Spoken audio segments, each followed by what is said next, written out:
शानी की माँ शानी से बड़ी ही हैरानगी के साथ पूछती है कि बेटा जो कुछ है बात वो तुम मुझे बता सकते हो, यानी कि कोई भी बात तुम्हारे दिल में छुपी हुई है तो मुझसे ज़रूर शेयर करो, क्योंकि मुझे ऐसा लग रहा है जैसे हालात कुछ और ही हैं। आगे से आप देखेंगे शानी कहता है कि आप क्या कह रही हैं, मुझे तो कुछ समझ नहीं आ रही और ना ही आपके कहने का मतलब समझ में आ रहा है। इस पर आप देखेंगे कि उसकी माँ उसको कहती है कि तुम्हारे भाई ने मुझे सारा कुछ बता दिया है। आगे से वो कहता है कि कौन सी बात बता दी है।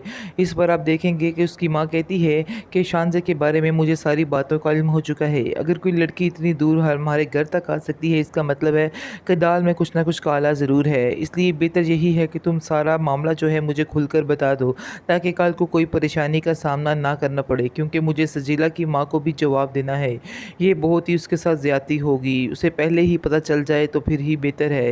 ये सारी बातें गौर से शानी सुनता रहता है और फिर एकदम से बोलता है कि आप कौन सी बातें कर रही हैं? आप शानज़े की बात कर रही हैं, वो तो बहुत ही अच्छी और नेक लड़की है, आप नहीं समझती हैं। उसने ही सारा कुछ किया है और उसी की बदौलत है आज मैं इधर हूँ। इसलिए ऐसी कोई भी बात सोचना बिल्कुल भी गलत है। आप बिल्कुल गलत सोच रही हैं और जो कुछ उसने बताया है नादानी में बात की है और उसने बिल्कुल भी जो बताया है ठीक नहीं है। इसलिए आप परेशान मत हो, मेरी बात का यकीन करें। मैं सजीला के अलावा किसी को इस घर में नहीं लेकर आऊँगा, ये मेरा आपसे वादा है। इस पर आप देखेंगे उसकी माँ कहती है कि सोच लो, क्योंकि मुझे तो ऐसा नहीं लग रहा है, मुझे तो कुछ और ही नज़र आ रहा है।